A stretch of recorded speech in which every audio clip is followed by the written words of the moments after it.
যে অহংকারী সে খুব গরীব,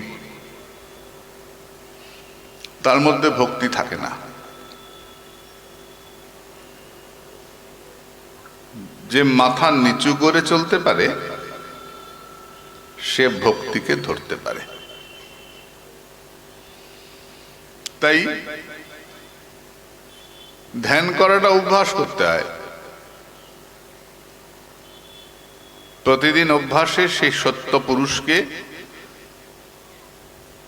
সেই ঈশ্বরকে আমরা ধ্যান করতে পারি। ঈশ্বর তো সব জায়গায় আছেন, সব জায়গায় ধ্যান করা যাবে? আছো অনলে অনিলে, চিরনভ নীলে, ভূধরে সলিলে গহনে, আছো বিটপি লতায়, জলদের গায়ে, শশী তারকায় তপনে। সর্বত্র তো ঈশ্বরের স্থিতি। আমাদের সনাতন ধর্মে আমরা যাহা নেত্র পড়ে তাহা কৃষ্ণ সুরে, ইষ্ট সুরে। আর সব জায়গায় ভগবানের উপস্থিতি ভাবনা করি। সব জায়গায় ভগবানকে দেখা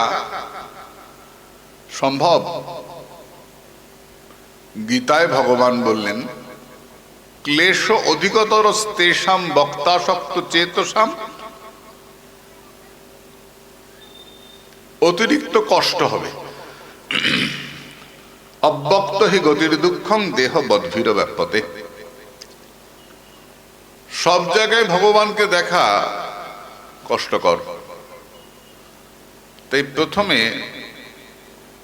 আমরা মূর্তির মধ্যেই ভগবানকে দেখি, তারপর সেই ভগবানকে সব জায়গায় দেখি। যেমন তোমাকে যদি আম বলা হয়, তুমি কোনোদিন আম না দেখো, তুমি আমের ভাবনা করতে পারবে? পারবে না। কিন্তু আম দেখে যদি তুমি অভ্যস্ত হও যেটা আম, তাহলে আম বলতেই তুমি চোখ বন্ধ করলে আম দেখতে পাবে। তেমনি যার কোনো রূপ নাই, যিনি নির্গুণ, যিনি নিরাকার, তাকে ভাবনা করা কষ্ট। কিন্তু যখন তিনি সাকার হয়ে আসেন আমাদের কাছে, আকার ধরেন, তখন ভাবা সোজা। বলে যে ভগবান নিরাকার, আমাদের বেদে বলা আছে, যিনি নির্গুণ নিরাকার, তিনি কি করে সাকার হবেন? ঠাকুর রামকৃষ্ণ বলছেন যে জলকে আগুন দিয়ে বাষ্প হয়ে যাবে, আর জলকেই ঠান্ডা দিয়ে বরফ হয়ে যাবে। যখন তুমি তত্ত্বের দৃষ্টিতে দেখবে তখন তিনি নিরাকার, আর যখন তুমি ভালোবাসার দৃষ্টিতে দেখবে তখন তিনি সাকার। তোমার গোবিন্দ গোপীনাথ, তোমার কালী, তোমার শিব। তো ভগবান যদি নিরাকার, তাকে ভালোবাসলে সাকার হন, ভালো কথা। তো এত রূপ কেন? তোমার যেমন প্রয়োজন ভগবান সেই রকম রূপ ধারণ করে তোমার কাছে আসেন। তোমার যেমন মনোবৃত্তি সেই রকম ফল ফলে। ভগবানকে যেভাবে চাওয়া যায় সেভাবে পাওয়া যায়। যে যথা মাং প্রপদ্যন্তে। একই ভগবান ভিন্নভাবে প্রকাশিত হন। যেমন নদীর ধারে আম গাছ, কুল গাছ, লঙ্কা গাছ, নিম গাছ লাগানো আছে। আমে মিষ্টি ফল, কুলে টক ফল, নিমে তেতো ফল, লঙ্কায় ঝাল ফল। নদীকে বললে, নদী তুমি কি আলাদা আলাদা জল দিচ্ছ? বলে না, আমি একই জল দিচ্ছি, কিন্তু জলটা ওইখানে গিয়ে তার যেমন বীজ তেমন ফল হচ্ছে। যেমন সাধনা সেই রকম করুণা হবে। আমাদের সনাতন ধর্মে তাই ভগবানের ভিন্ন ভিন্ন রূপ আমরা চিন্তা করি। একই ভগবান, যার যেমন প্রয়োজন তার কাছে তিনি সেই রূপে এসে দাঁড়ান, সেটাতেই তার নিষ্ঠা। এটাকেই বলা হয় নিষ্ঠা, গতি নিবৃত্তি। দেবর্ষি নারদ হনুমানের কাছে গেলেন, গিয়ে বললেন, হনুমান তুমি খুব ভক্ত, তোমার কাছে দেখা করতে এলাম। হনুমান বললেন, আমি যদি ভক্ত হতাম তাহলে প্রভু রামচন্দ্র কি আমাকে ছেড়ে যেতেন, আমাকে এই জগতে রেখে চলে গেলেন? ভক্ত যদি হয় তো পাণ্ডবেরা ভক্ত। গিয়ে দেখো ভগবান পাণ্ডবদের কাছে আছেন, সব সময় আছেন। দেবর্ষি নারদ বললেন, তাহলে চলো দুজনে মিলেই যাই। না, তুমি যাও, আমি যাব না। কেন? তুমি বলছো একই ভগবান তোমার কাছে রাম রূপে, ওইখানে কৃষ্ণ রূপে আছেন, ওই ভগবানই পাণ্ডবদের কাছে আছেন, তাহলে যিনি রাম তিনিই তো কৃষ্ণ। বল হ্যাঁ, একই ভগবান আমার কাছে রাম রূপে এসছেন ধনুর্বাণ নিয়ে, পাণ্ডবদের কাছে গেছেন চক্র নিয়ে, একই ভগবান। তাহলে তুমি যাবে না কেন? না, আমার যে রামে নিষ্ঠা, আমি যে রাম ছাড়া আর কাউকে দেখি না। শ্রীনাথ হে জানকীনাথ হে চাভিত পরমাত্মনি তথাপি মম সর্বস্ব রাম কমল লোচন। যিনি রাম তিনি কৃষ্ণ নারায়ণ, আমার নিষ্ঠা রামচন্দ্রে, রাম ছাড়া কাউকে দেখি না। হনুমান, যদি কখনো তোমাকে ভগবান ডাকেন তুমি যাবে না? নিশ্চয়ই যাবো, এই দাস সবার আগে যাবে। তখন গিয়ে যে তুমি কৃষ্ণ দেখবে? না, আমি জানি প্রভু যখন আমাকে দর্শন দেবেন তখন তিনি আমাকে রাম রূপেই দর্শন দেবেন, আমি অন্য রূপ দেখি না। এটার নামই নিষ্ঠা। আমরা যার যে ভালোবাসার রূপ, সেই রূপেই আমরা ভগবানকে ভালোবাসি। নৈমিষারণ্যে 60,000 মুনি বসে সুত গোস্বামীকে জিজ্ঞাসা করছেন, হে সুত, বল জীবের কি করে কল্যাণ হয়? সুত গোস্বামী উত্তর দিলেন, সবই পুংসাং পরধর্ম যত ভক্তির অধক্ষ যে অহৈতুক্য প্রত্যহতা জয়াত্মা সম্প্রসিদ্ধতি। সেদিন আমাদের কল্যাণ হবে যেদিন আমরা সেই পরম পুরুষকে ধ্যান করতে পারবো, মন লাগাতে পারবো। সবই পুংসাম পরধর্ম, সমস্ত পুরুষের শ্রেষ্ঠ ধর্ম। প্রশ্ন করলেন, ধর্ম কি অনেক হয় নাকি? এই ধর্মে ধর্মে আপনারা বিভেদ করেন। হয়। শ্রীধর স্বামীপাদ এখানে বলেছেন যে ধর্ম দুই রকম হয়, একটা হচ্ছে প্রবৃত্তিমূলা, একটা হচ্ছে নিবৃত্তিমূলা। যে ধর্ম নিজের সুখের জন্য করা হয় তার নাম প্রবৃত্তিমূলা।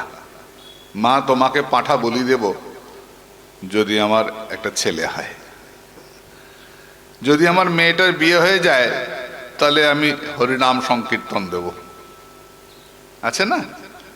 এই ভগবানের সঙ্গে এরকম চুক্তি করলে তার নাম প্রবৃত্তিমূলা ধর্ম। এই ধর্মের প্রশংসা নাই। নিবৃত্তিমূলা ধর্মটা কি? আমার কি হবে আমি জানি না, একটাই জানি, আমি তোমাকে ভালোবাসি। অহৈতুক্য প্রত্যহতা জয়াত্মা সম্প্রসিদ্ধতি। এবং এই ভালোবাসার মধ্যে কোনো খাদ নাই। টাকার জন্য ভালোবাসি না, বিয়ের জন্য সংসারের জন্য ভালোবাসি না, তোমাকে ভালো লাগে তাই ভালোবাসি। আর এই ভালোবাসাকে কেউ আটকাতে পারবে না, অপ্রতিহতা, কেউ আটকাতে পারবে না। আমি তোমার পথে চলেছি, আমি চলবই। আমি জানি আমি পাপী, কুকর্মী, কুদাস, কুলাচারহীন, কদাচার লীন, আমি জানি। আমার কিচ্ছু নাই প্রভু, আমাকে তুমি ক্ষমা করো, পরিহারেওপি মে লজ্জা কিং ব্রুবে পুরুষোত্তম। হে ভগবান, তুমি আমাকে ক্ষমা করো, এটা বলতেও আমার লজ্জা করে। এত পাপী আমি, সত্যি পাপী। এবং অনাদিকালের এক পাপ আমাকে বশীভূত করে ফেলেছে, বলাদিব নিয়োজিত। আমি চাই আমি পাপ করব না, বুঝি এটা পাপ হচ্ছে, অন্যায় করছি আমি, তবু অন্যায় করি। কি উপায়? বলাদিব নিয়োজিত। জোর করে এই পাপ আমাকে দিয়ে পাপ করায়, আমি পাপী। এর থেকে মুক্তির উপায় কি? কি করে আমাদের শান্তি হয়? দেখো সমাজে শুধু অশান্তি না, এ ওকে মারছে, ওকে কাটছে, ওকে ধ্বংস করছে, ওকে, তুমি লক্ষ্য করে দেখো, খবর খুললেই খালি যুদ্ধের খবর আর মারামারির খবর। আর কোনো খবর আছে? পত্রিকা খুললেই দেখবে খালি এখানে ওকে মেরেছে, ওকে কেটেছে, ওইখানে ধর্ষণ করেছে, ওইখানে ক্ষতি করেছে, ব্যাস। হিংসায় উন্মত্ত পৃথ্বী, নিত্য নিঠুর দ্বন্দ্ব। কে কাকে বশ করবে, কে কাকে ছোট করবে, আমি নিজে বড় হব। হায় হায় রে! কেন এই কলিযুগ আমাদের? প্রায়ণ অল্পায়ুষ সভ্য কলাবস্মিন যুগে জনা মন্দ সুমন্দ মতয় মন্দ ভাগ্য ভদ্রতঃ। আমাদের আয়ুটা কম, কদিন আর বাঁচব? এখন 90 বছরের লোক কটা পাওয়া যায়? 100 বছর ছেড়ে দাও, 90, 82, 84 হলেই আমরা বলি উরি বাপরে অনেক বয়স, 84 বছর। তো এখানে কটা পাওয়া যায় বল দেখি মা? নবদ্বীপে এসেছিলেন স্বামী শিবানন্দ, 128 বছর বয়স। আমাদের শ্রীমন্দিরে এসছেন, উনি যা জোরে হাঁটছেন এদিকে আমার থেকে সুস্থ, যেভাবে প্রণাম করছেন আর উঠছেন, 129-এ দেহ রাখলেন। বাবা যায় 129 বছর বয়স সাধু, উঠছেন, বসছেন, প্রণাম করছেন, পরিক্রমা করছেন, বাপরে সুস্থ মানুষ, অসম্ভব। প্রায় না অল্পায়ুষ, আমাদের আয়ু খুব কম, শুয়ে বসে জীবন যায়। যত বেশি শুয়ে বসে থাকছি আয়ু কমে আসছে, কিন্তু বুদ্ধিটা কিছুতেই ভালো দিকে যাচ্ছে না। মন্দ সুমন্দ মতয় মন্দ ভাগ্য ভদ্রতঃ। এত খারাপ বুদ্ধিটা, জানিস, আমি জানি যে আমার বুদ্ধিটা খারাপ, কিন্তু ওইটাই ভাল লাগে। লুকিয়ে লুকিয়ে ওই অসৎ বুদ্ধিটাই কাজে লাগাই। আবার পরে অনুশোচনা হয় কেন করলাম, কিন্তু যখন করি তখন খেয়াল থাকে না। ভয়ঙ্কর একটা অবস্থা। আয়ু কমতে কমতে 20 থেকে 30 বছর হয়ে যাবে। কলিযুগে মানুষের আয়ু 20 থেকে 30 বছর হয়ে যাবে। ভাগবতে যা যা বলা আছে অক্ষরে অক্ষরে সত্যি। আজ থেকে 5000 বছর আগে, যখন পৃথিবীতে আর কোনো দেশে আলো ফোটে নাই, জ্ঞানের প্রকাশ হয় নাই, আজ থেকে 5000 বছর আগে যখন সারা পৃথিবী অন্ধকারে ডুবেছিল, তখন এই ভারতবর্ষে জ্ঞানের প্রদীপ জ্বলেছিল। এবং যিনি কথা বলছেন সুত গোস্বামী, এবং যার কাছে শুনেছেন সুখদেব গোস্বামী, বাচ্চা ছেলে, তারা যা যা বলে গেছেন আজকে অক্ষরে অক্ষরে সত্যি। নদীর জল শুকিয়ে যাবে, দেখ শুকোচ্ছে কিনা। প্রচুর ট্যাক্স বাড়বে, স্বামী স্ত্রীর সম্পর্ক নষ্ট হয়ে যাবে। শ্যালকৌ বুদ্ধিদায়ক, মানুষ বিপদে পড়লে শালা সম্বন্ধীকে ডাকবে কিন্তু ভাইকে ডাকবে না। দেখ ভাইয়ে ভাই অবস্থা দেখ, কি মারপিট চলছে। বিশ্বাস হারিয়ে যাবে। একটা টাকার জন্য মানুষ মানুষকে খুন করবে। পুরুষরা অত্যন্ত কামুক হবে, মেয়েদের লজ্জা কমে যাবে, কটুভাষিনী কর্কশ কথা বলবে মেয়েরা। যা বলা আছে, পুরুষরা শুধু পেট পালন করে খাবার জন্য ঘুরে বেড়াবে। ভাগবতের যা যা বলা আছে প্রতিটা কথা সত্যি। বলো কোনটা মিথ্যা? মেয়েরা মাথার চুল বিক্রি করবে, দেখ হচ্ছে কিনা, সব হচ্ছে। ভগবান সর্বত্র আছেন। সবা ইদং বিশ্বম মোঘ লীলা সৃজত্ব বত্ততি ন সজ্জতে অস্মিন ভূতেষু চান্তর্হিত আত্মতন্ত্র ষড়বর্গিকং জিঘ্রতি ষড়গুণেশ। ভগবান আছেন, কিন্তু কোনো কিছুর মধ্যেই ভগবান কেউ ধরতে পারে না। আমরা অনুভব করি ভগবান আছেন, তাই না? আমরা বাতাসকে অনুভব করি না, গাছ নড়ছে, বাতাস আছে, দেখতে পাও? পাই না। আমরা মনকে অনুভব করি, আমাদের মন টানলো, চল পাঠে যাই, পাঠে এলাম। মনকে দেখতে পাও? দেখতে পাই না। মন আমাদের চালায়, মন খারাপ হয়, মন ভালো হয়, কিন্তু মনকে আমরা কেউ দেখতে পাই না। তিনি জগতের একজন মন আছেন, যিনি জগৎকে চালান, তাকে দেখা যায় না। এই চোখের দ্বারা তাকে দেখা যায় না, তিনি সকলের মধ্যে রয়েছেন। ভাগবতে যেসব কথা বলা আছে, বেদব্যাস তার ছেলে শুকদেবকে শিখিয়েছেন, শুকদেব পরীক্ষিতকে বলেছেন, সেই সভাতে আমি ছিলাম। সুত গোস্বামী বলছেন। আরো কি মজার ব্যাপার, এই সুত গোস্বামী কিন্তু ব্রাহ্মণ সন্তান ছিলেন না, ইনি শূদ্র সন্তান।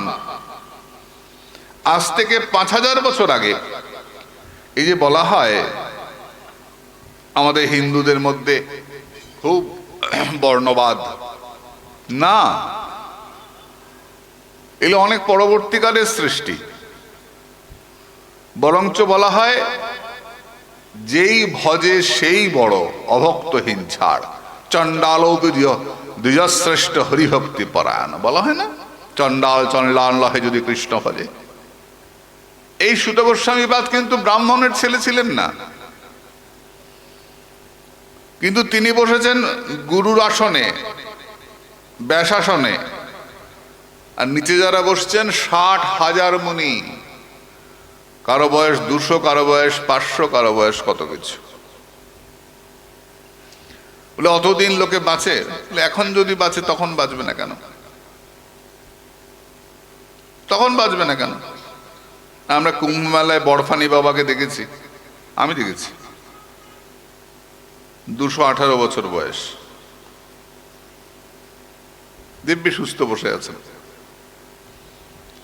একবার না, কয়েকবার দেখেছি। আমরা কেশিঘাটে যে মাচান বাবা ছিলেন না, মাচানের উপর থাকতেন, দেওরাহ বাবা, দেওরাহ বাবার কথা জানি, তিনি কয়েকশো বছর বেঁচে ছিলেন।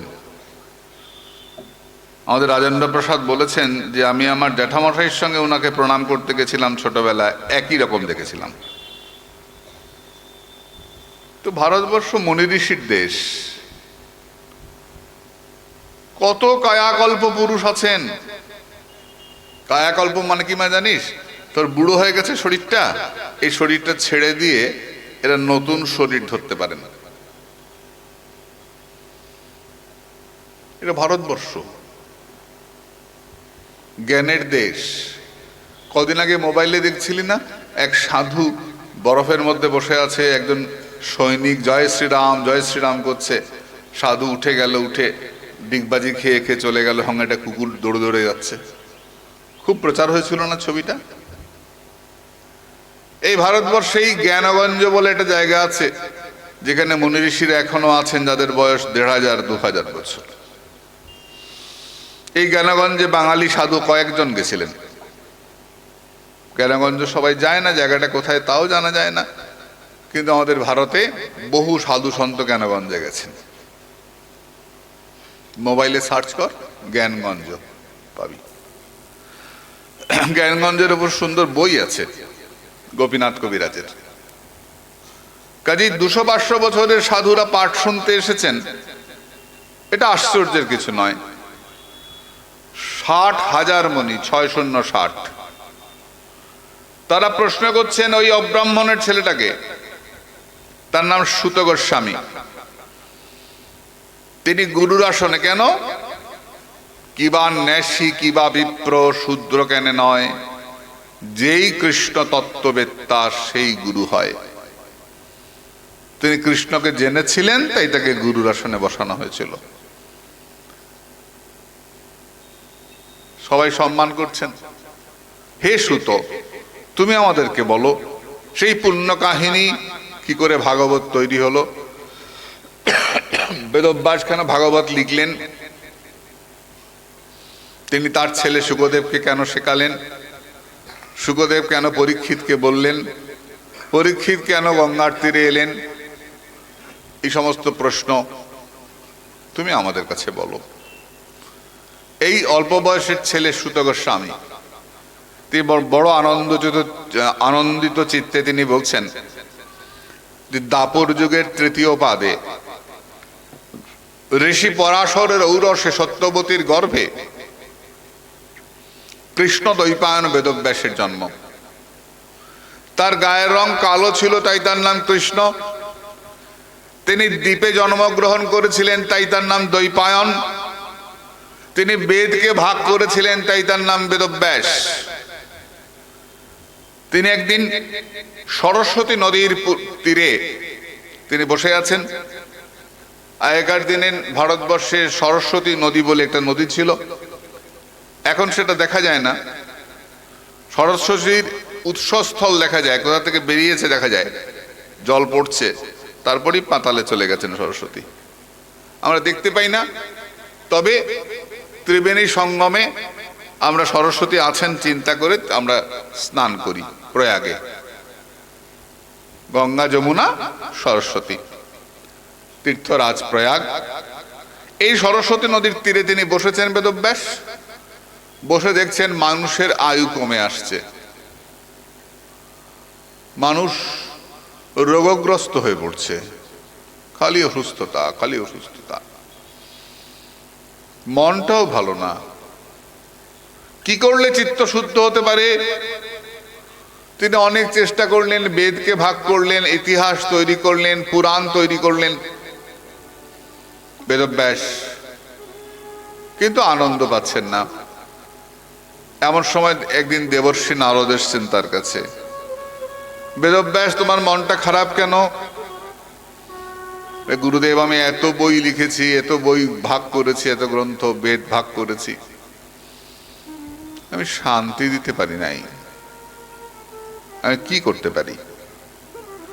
নারদ বললেন, বেদব্যাস, তুমি সুন্দর একটা নৌকো তৈরি করেছ, কিন্তু নৌকোতে হাল দাও নাই।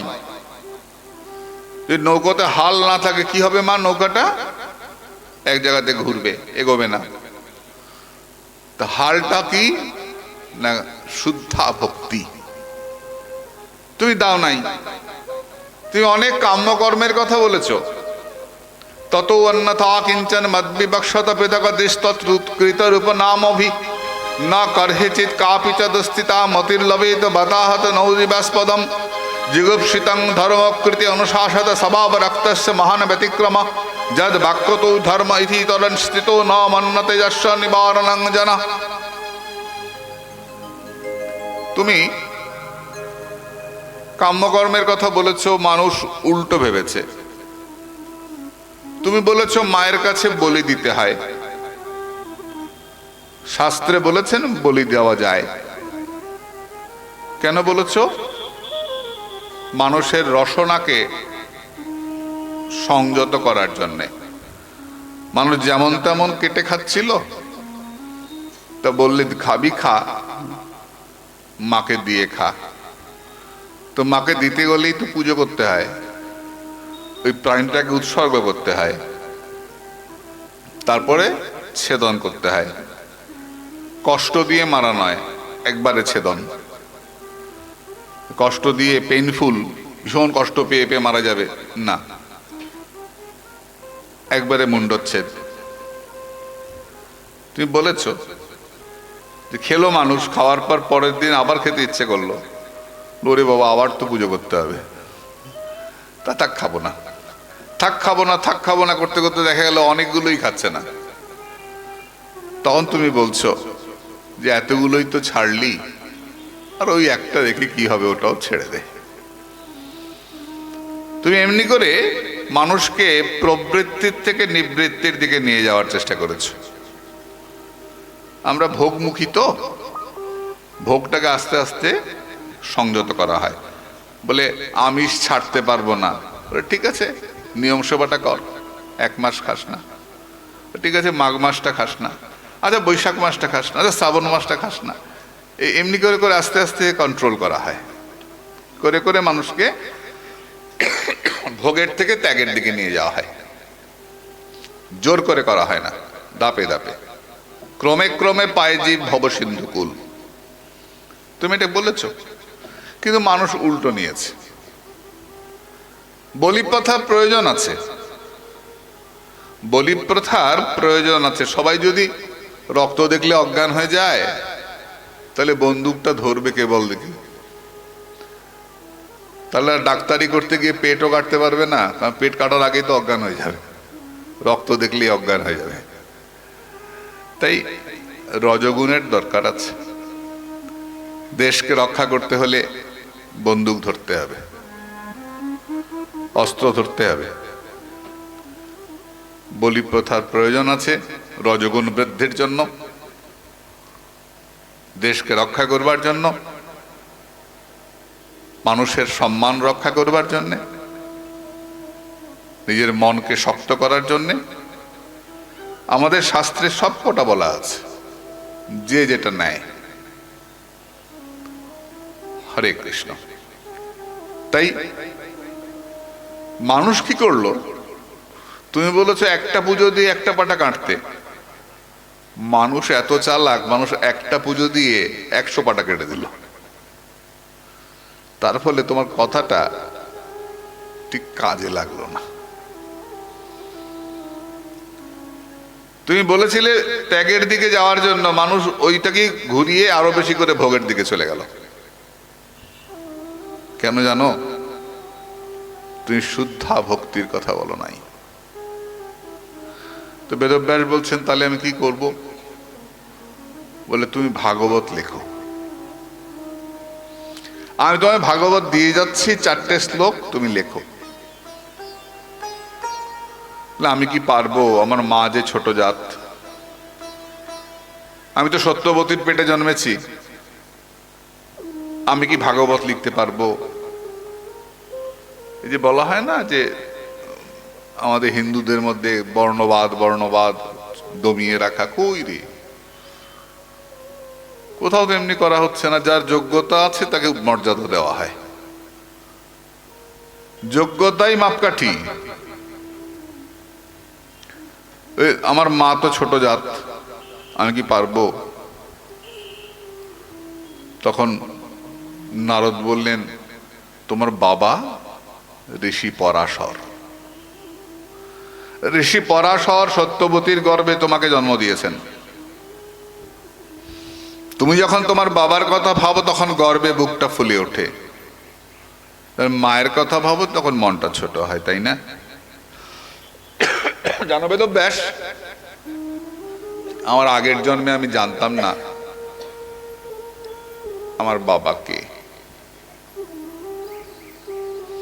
আমার মায়ের কোনো একটা ভুলে আমার জন্ম হয়েছিল।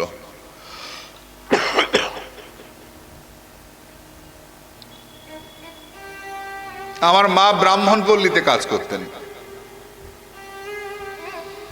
আমি গ্রামের একটা কোনায় একটা ছোট্ট কুটিরে আমি থাকতাম, মা আর আমি। মা সারাদিন আমাকে রেখে কাজ করতে চলে যেতেন। মা সন্ধ্যের পরে ফিরে আসতেন, আমি মায়ের কোলে উঠে বলতাম, মা তুমি থাকো না, আমার বড্ড খিদে পায়। মা বুকে জড়িয়ে বলতেন, ছি বাছা, তুই না দাসীপুত্র। দাসীপুত্র হয়েছে তো কি হয়েছে মা, দাসীপুত্রের খিদে পেতে নাই। আমরা তো গরিব, গরিবের খিদে থাকতে নাই। মেনে নিয়েছিলাম,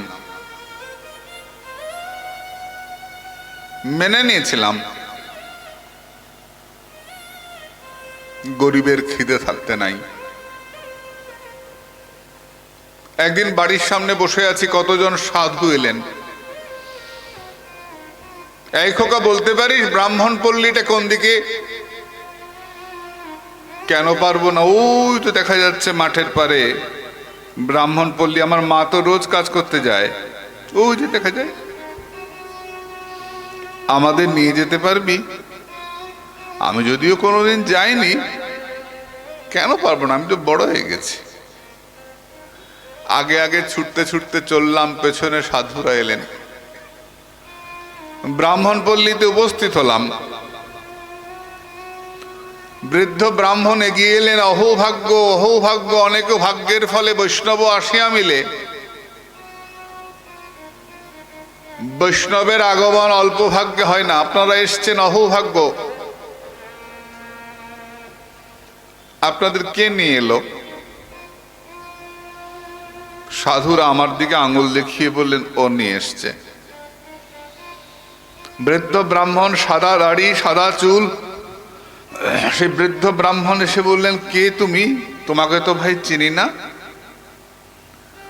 দূরে কতগুলো ব্রাহ্মণের ছেলে খেলা করছিল, তারা চিৎকার করে বলে উঠলো, দাদু ওকে ছুঁয়ো না, ওকে ছুঁলে তোমার চান করতে হবে। কেন রে? লো দাসী পুত্র, আমাদের বাড়ি যে বাসন মাজে মেয়েটা কাজ করে, ওর ছেলে, ওকে ছুঁলে তোমার চান করতে হবে।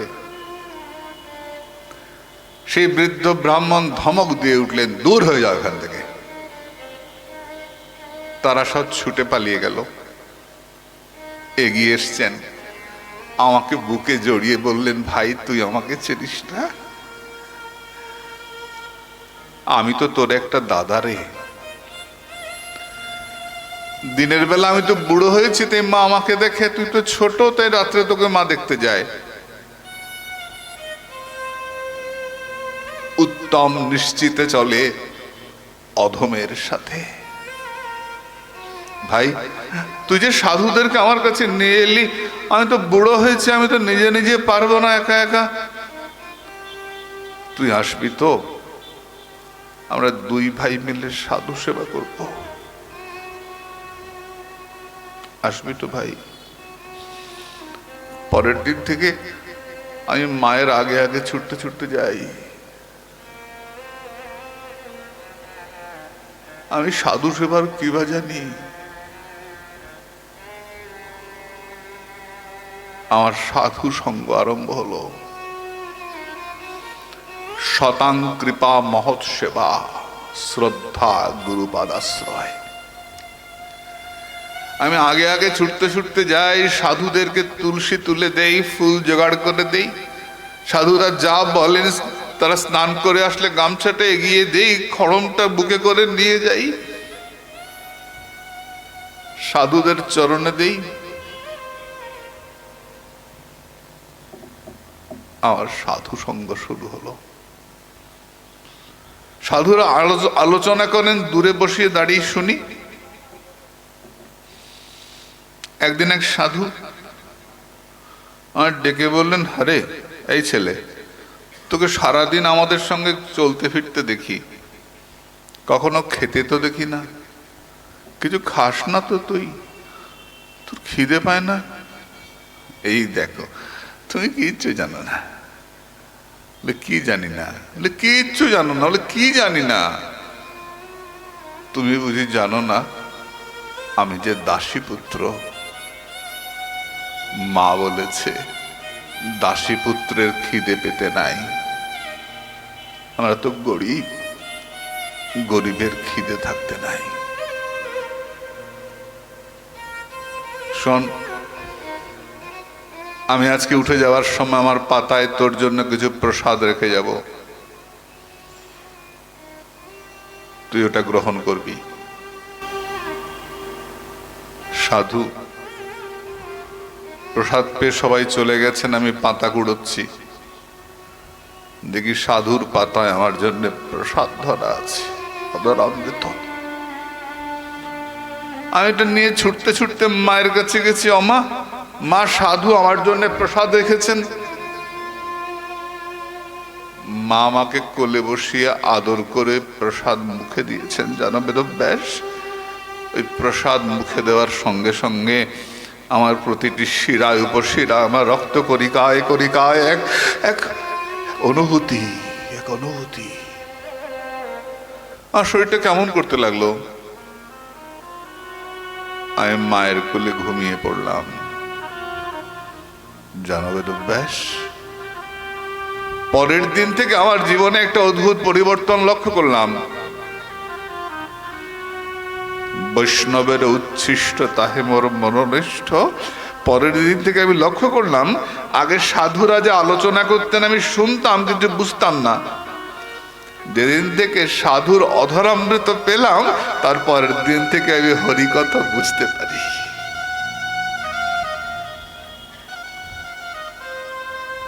তার জন্য আমরা অধরামৃত গ্রহণ করি, যদি একটু কৃপা হয়। প্রসাদ মানে কৃপা। যাহারও প্রসাদে ভাই এ ভব তরিয়া যায়। প্রসাদ মানে করুণা, দয়া, মায়া। প্রসাদ, প্রসাদ মানে ভাত তরকারি নয়, কৃপা। ওই ভাতের মধ্যে দিয়ে, অন্নের মধ্যে দিয়ে কৃপাটা আসে।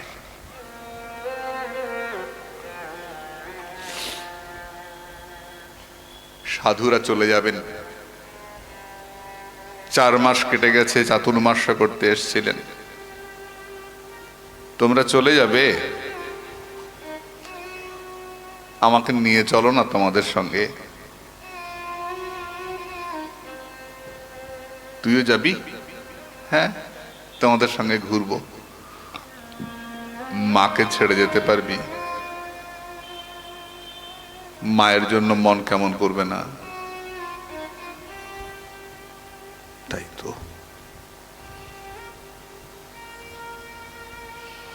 মা ছাড়া যে আমার কেউ নাই,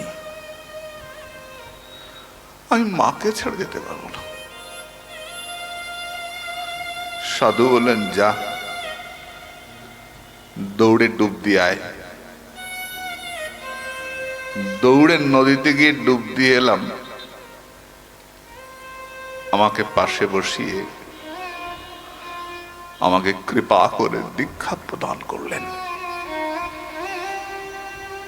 অযাচিত মোহেনা পতিত হেরি যো বহু, যাচিতে হলো হরিনাম।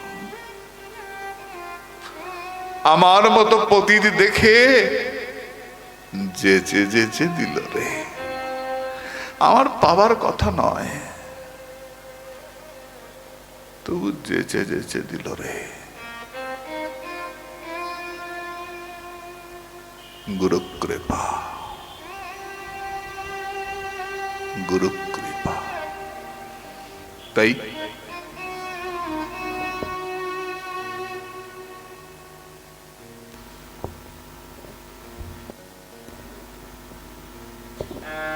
আমরা শ্রী গুরুদেবের চরণ ধুলার পাওয়ার জন্য আমরা চিন্তা করি। গুরুচরণ রজ, আমি গুরুচরণে মনটাকে দিয়ে রাখতে পারি। গুরু কৃপা হি কেবলম, শিষ্যস্য পরম মঙ্গলম। জয় শ্রী গুরুদেব।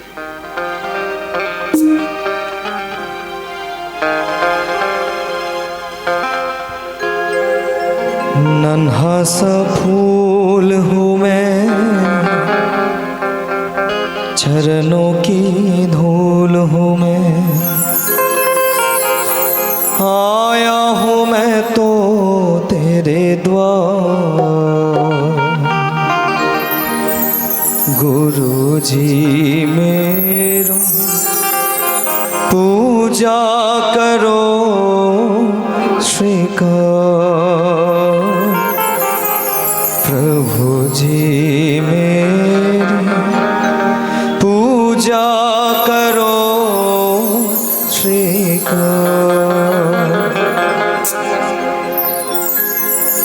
नन्हा सा फूल हो मैं, चरणों की धूल हो। नन्हा सा फूल चरणों की धूल होवे, नन्हा सा फूल हो मैं, चरणों की धूल हो मैं। नन्हा सा फूल होवे, चरणों की धूल होवे। आया हूँ मैं तो तेरे द्वार। गुरु जी मेरो पूजा करो स्वीकार। प्रभु जी मेरो पूजा करो स्वीकार। गुरु जी मेरे पूजा करो स्वीकार।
मुझको कुछ ज्ञान दो, जीवन को जीना सीखो, ऐसा वरदान दो।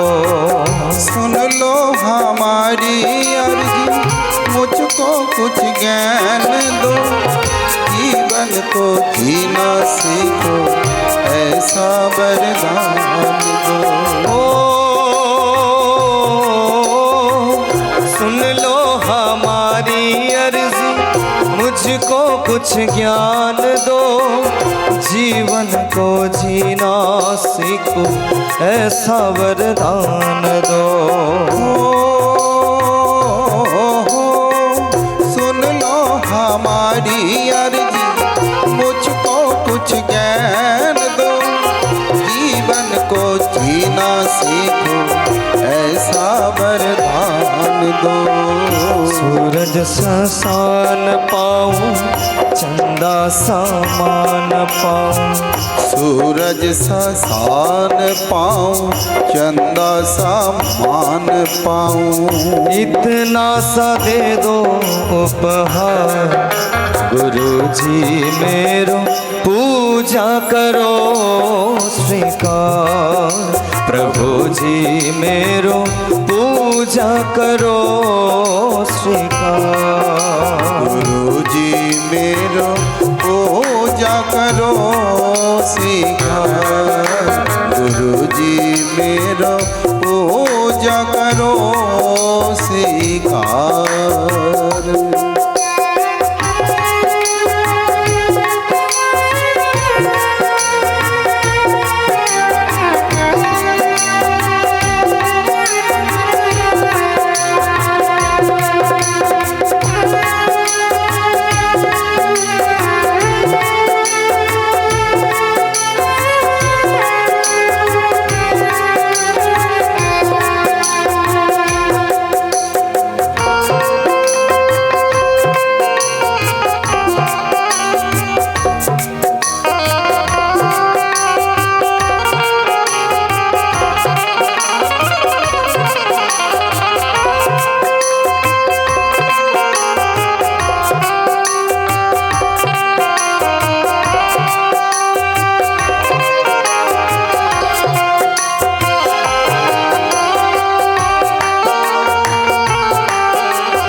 जीवन की डोरी अब तेरे हाथ है।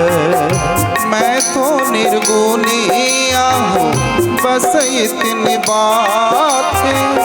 मेरे जीवन की डोरी अब तेरे हाथ है। ओ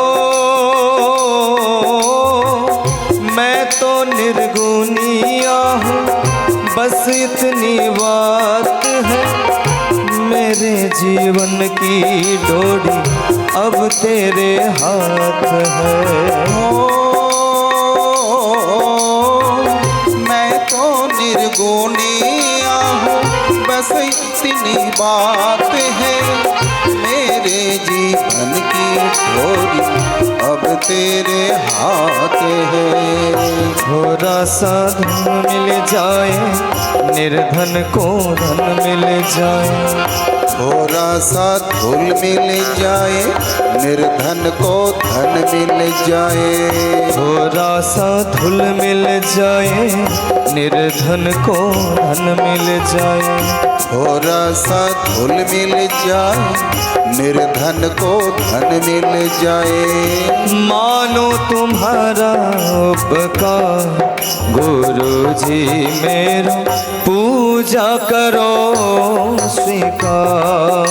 प्रभु जी मेरो पूजा करो स्वीकार। गुरुजी मेरो पूजा करो स्वीकार। गुरुजी मेरो पूजा करो स्वीकार।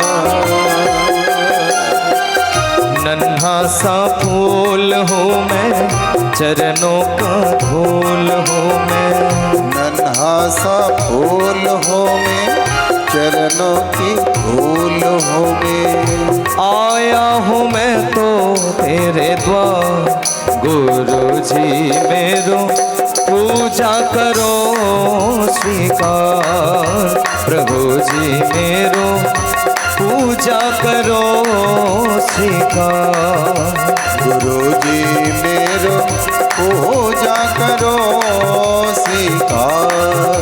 प्रभु जी मेरो पूजा करो स्वीकार।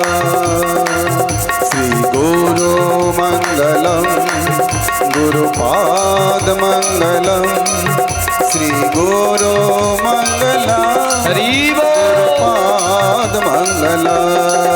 श्री गुरु मंगलम, गुरुपाद मंगलम। श्री गुरु मंगलम, गुरुपाद मंगलम। श्री गुरु मंगलम, गुरुपाद मंगलम। श्री गुरु मंगलम, गुरुपाद मंगलम। श्री गुरु मंगलम, गुरुपाद मंगलम।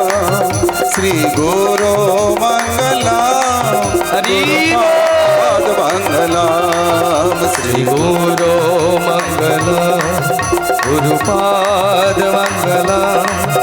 श्री गुरु मंगलम, गुरुपाद मंगलम। बोलिए परम दयाल श्री गुरु महाराज की जय। গুরুদেব চলে গেলেন, আবার মা ছেলের সংসার। একদিন ব্রাহ্মণপল্লীতে দুধ দোয়াতে গিয়ে সাপের কামড়ে মা মারা গেলেন। মাও নাই, কে আছে আমার? মনে পড়ল শ্রী গুরুদেবের কথা। ছুটতে আরম্ভ করলাম। কত নগর, কত গ্রাম পার হয়ে ছুটতে ছুটতে গভীর বনের মধ্যে প্রবেশ করলাম। একটা অশ্বত্থ গাছের নিচে বসে গুরু দেওয়া নাম জপ করতে শুরু করলাম।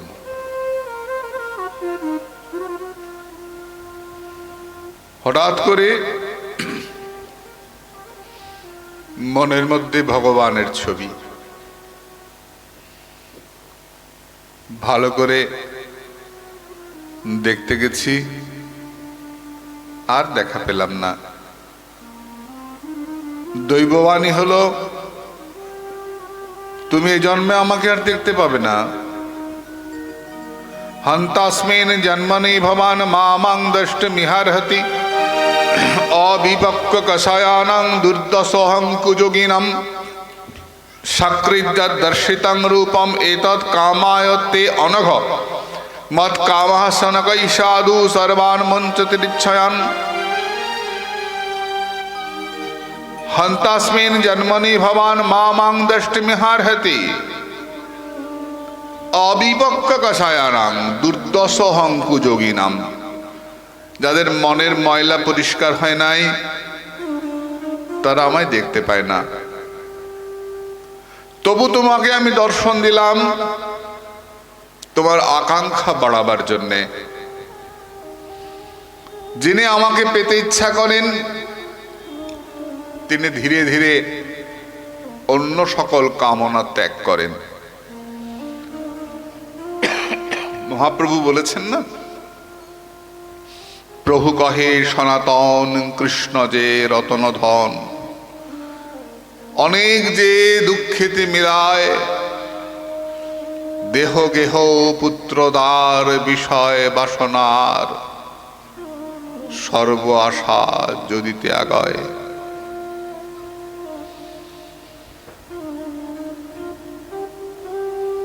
গোবিন্দকুণ্ডে আছেন চৈতন্য বাবা, প্রতিদিন দুবার করে পরিক্রমা দেন।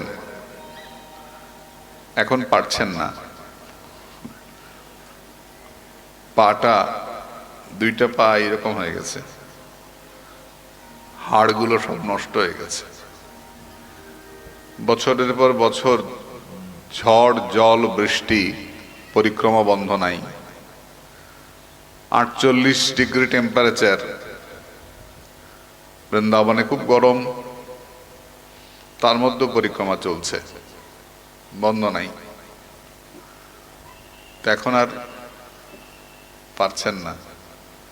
তো যাই হোক, আমি একদিন দেখি কি, তখন খালি পায়ে হাঁটতেন। অনেকদিন আগের কথা বলছি। এখন তো মোজা পেঁচিয়ে, অনেক কিছু পেঁচিয়ে দড়ি দিয়ে বেঁধে হাঁটেন।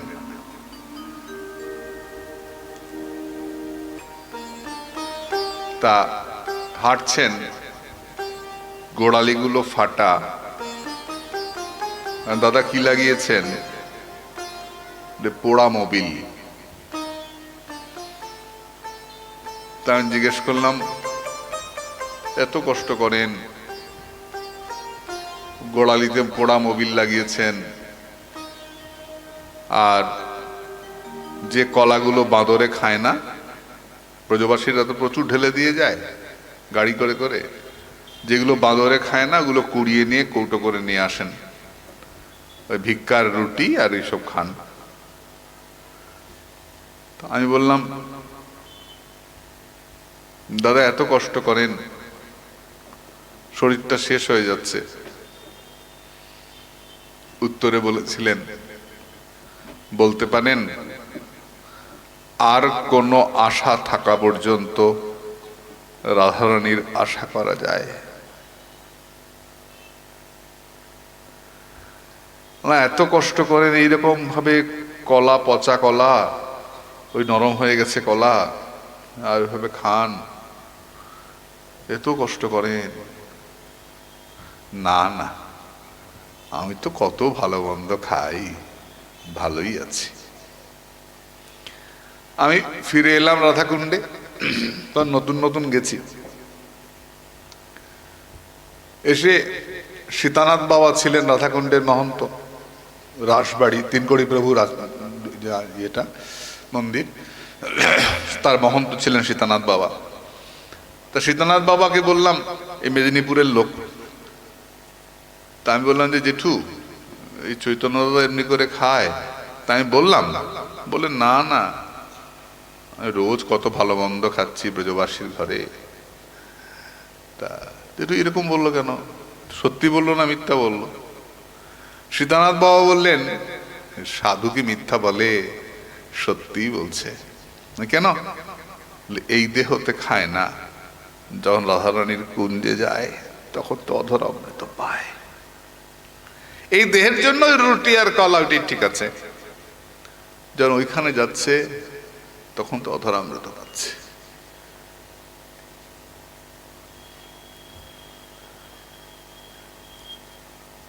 তো সাধু অন্য আশা থাকতে কি রাধারানীর আশা করা যায়?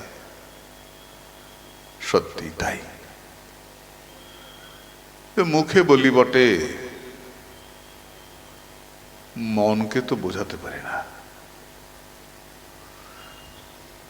মনটা এতটাই চঞ্চল, অন্নগত প্রাণ আর নোংরা দিকে মন, সুযোগ পেলেই নোংরার মধ্যে ডুবে দেয়। কি যে করি? অর্জুন পর্যন্ত বলছেন, চঞ্চলং হি মনকৃষ্ণ প্রমাথি বলবদ্রম। মন এব হি মনুষ্যানাং কারণাং বন্ধমোক্ষয়। মনটাই বন্ধনের কারণ, মনটাই মুক্তির কারণ। মনটাকে নিয়ে খুব সমস্যা, ভগবত চিন্তায় যায় না। তাহলে কি করব? মন পরিষ্কার না হলে তো ভগবানকে পাওয়া যাবে না।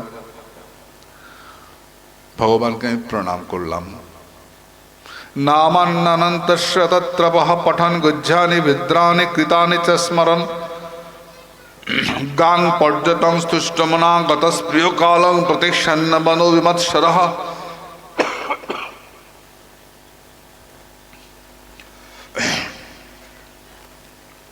আমি তাকে প্রণাম করলাম, সে মহৎ মহিয়ানকে প্রণাম করলাম এবং লোকলজ্জা পরিত্যাগ করে আমি তার নাম কীর্তন করে ঘুরে বেড়াতে লাগলাম। লোকলজ্জা থাকলে প্রেমের গাঢ়তা স্ফুরিত হয় না। লোকে আমায় কি বলবে, আমি কীর্তন করব কিনা, আমি পরিক্রমায় যাব কিনা, মন্দিরে যাব কিনা, পাছে লোকে কিছু বলে ভক্ত হয়ে গেছিস, এই জন্য যাব না, এতে ভালোবাসার গাঢ় হয় না। তাই লোকলজ্জা পরিত্যাগ করে আমি তার নাম করতে লাগলাম এবং পৃথিবী পর্যটন করতে লাগলাম। দেখতে দেখতে দেহটা পড়ে গেল। লোকে বলল সাধু মারা গেছে। আমি দেখলাম আমি দাঁড়িয়ে আছি, লোকে নিয়ে আমার শরীরটা পুড়িয়ে দিল। আমি ছিলাম দাসীপুত্র, হলাম দেবর্ষী নারদ। তা আমি যদি দাসীপুত্র থেকে দেবর্ষী নারদ হতে পারি, তাহলে তুমি কেন ভাগবত লিখতে পারবে না? সত্যবতীর পেটে জন্মেছ, দাস রাজার কন্যা সত্যবতী। নারদ বললেন এবং বীণা বাদন করতে করতে চলে গেলেন। বেদব্যাস সরস্বতী নদীর তীরে সম্মাপ্রাস নামক স্থানে বদরী বৃক্ষ শোভিত, বদরী মানে কুল গাছ, বদরিকাশ্রমে বসে তিনি ভাগবত প্রণয়ন করলেন এবং তার ছেলেকে শেখালেন। সুখদেব কেন শিখলেন? সুখদেবের তো শেখার কথা নয়, তিনি ঘুরে বেড়ান। একটা গরুকে দুধ দোয়াতে যতটুকু সময় লাগে ততটুকু সময় থাকেন, তারপরে ঘুরে বেড়ান, আবার এক জায়গায় যান। তো এত বড় ভাগবত তিনি কি করে শিখলেন? ভগবানের কথার এটা একটা বৈশিষ্ট্য। আত্মা রামশ্চ মৌনয় নির্গ্রন্থ পুরুক্রমে কুর্বন্ত অহৈত কিং ভক্তিং ইত্যদ্ভুত গুণোহরি। ভগবানের কথা